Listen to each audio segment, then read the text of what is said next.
Hello, everybody. Welcome back to One Leeds here. Welcome back to Connor. Let me just get rid of this. There we go. Yeah, we're back in the car, everyone. Apologies. Listen, the studio settings will be back. Don't you worry. Unfortunately, we're just out and about today doing work. So I've set off a little bit early to do a little bit of a recording. So here we are with your rumour mill, trying to keep you updated every single day, even if I am massively busy. I hope you're all doing fantastically well. As I've said at the start, make sure you smash a like on the video, get your comments in the section below. I'll read every single one. And of course, make sure you subscribe to the One Leeds Fan Channel. An exciting week for Leeds United, hopefully. Cardiff City in the Cup tomorrow. Must win, must not lose. Cardiff are obviously parting way with manager Mark Hudson over the weekend because of a terrible run of form.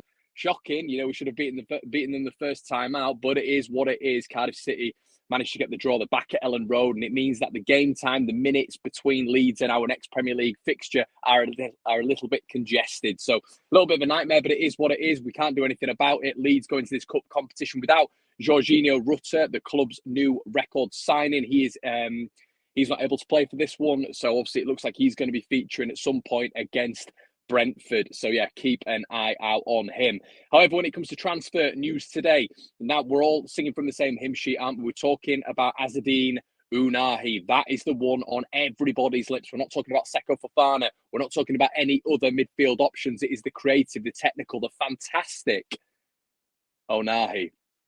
So, news broke this morning that Fabrizio Romano has come out and essentially said that there's a long way to go, if I'm paraphrasing, on the Ounahi deal, which is a bit of a ball ache, to be honest with you. We don't want this. We want stuff done early. Leeds still have fixtures coming up in January. Leeds still need to rack up the points on the board. We've got Brentford, Forest, we've got Everton in the next sort of month to 6 weeks. So Leeds really need to get quality players in to be able to affect our current league position, because as it is right now, we were very lucky at the weekend that Everton didn't manage to get the victory. Obviously, they were 1-0 up at one point, which would have put Leeds United perilously above the relegation zone by only 1 point. This is serious, everybody. People could sit back and say, it doesn't matter, believe in the process. The process can't happen this season, unfortunately. There can't be a long process this season. We need to be effective right now. It needs to happen right now. We need to start picking up points right now. And I don't think Leeds United are going to be able to concede less goals. I think the defence is that bad. So what's Rutter going to come in and do? Hopefully add some more goals. So Leeds are going to be able to win matches by 3 or 4. And I don't mean the margin 3 or 4. I mean just so Leeds can win games 3-2, 4-3, because I still think we've not sorted out any sort of defensive structure. I don't think the midfield really protects that defence that well. And I think as a unit, as a team, we can't defend. We defend from the front. That's how a team is supposed to defend when it initiates a press. Leeds just can't defend as a unit. They are like flies around you-know-what when we're tracking back, and we've been counter-attacked and transitioned against, which is exactly what happened the other day against Aston Villa. So back into the transfer news.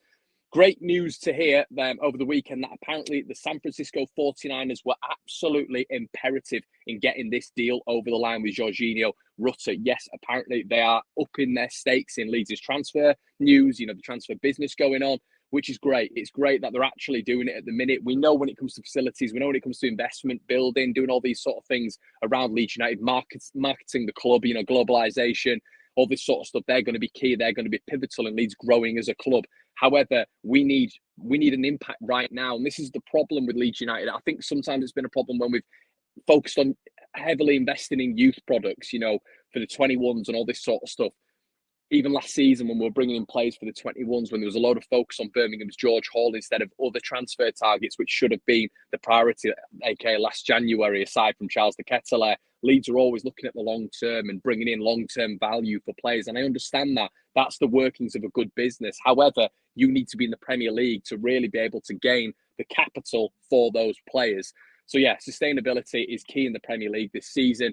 And that's what Leeds United simply have to do. So the 49ers getting involved in our transfer business, not just leaving it up to Andrea Radrizzani, who it looks like at the minute is very much struggling to invest in Leeds United. It looks like, once again, using that word, we've gone past his capital. We need a franchise to be helping Leeds forward. If we spend 60, 70 million quid this window, guys, it is what it is. I said in the summer, we needed 9 players, 9 first-team players. That is exactly what I said from moment one. We didn't do that. And it looks like right now, it's going to be 9 or 10 players coming in when you look at the summer window that we've just had and this January transfer window, which is what we need. We needed rejuvenation. We needed a revamp in the squad. It wasn't good enough to what it was. Bringing in 6 first-team players wasn't good enough. We needed more bodies because we neglected transfer business in previous transfer windows. So that's great news when it comes to the San Francisco 49ers. We know Ounahi, it's been said again this morning that he does prefer a move to Naples. He wants to be in this Napoli side.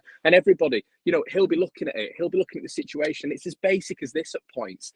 He'll be seeing that Leeds have just lost to Aston Villa. He'll be seeing that Leeds are perilously, I use that word again, perilously close to that bottom 3.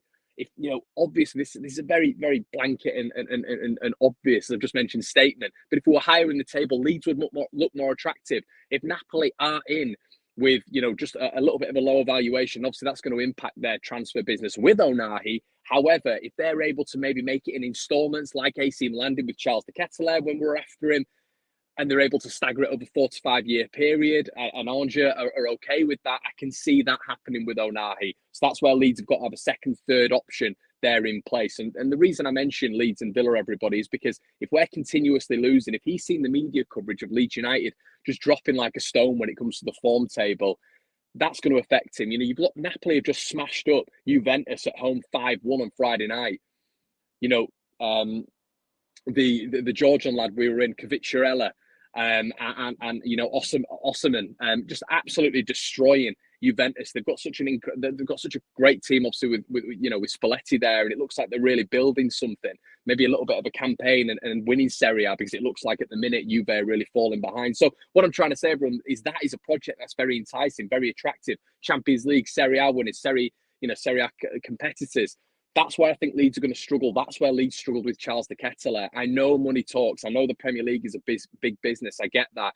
But if he's already favouring a move to Naples and they can't quite gather the funds right now, we've seen this play out before, haven't we? So that's where Leeds have to be aggressive. We have to go in and say, look, there is a non-negotiable transfer fee here, and we have a time limit on this transfer. We will offer this amount up until this point, and after that is nothing. Put the pressure back on Angers, because we know they're not a Marseille, they're not a PSG, they're not a massive, huge, they're not a huge club in France who are able to turn down that sort of money. Leicester apparently can only get to 16 million quid for Ounahi. It looks with the San Francisco 49ers backing that Leeds are going to be able to go up 25, 30 million quid, which is good. That's fantastic. But I hope we've got a second option in place there, because I think Leeds United, if we do miss out on this one, simply have to, imperative necessity, get a central midfielder in. Guys, hope you've enjoyed the video. I apologise for the settings. It might be a little bit sketchy on the video as well. Once again, I'm not in a cloud. I don't know why my windows do this. But yeah, have a great day, everyone. Make sure you like, comment, and subscribe, and I'll see you in a bit. Cheers.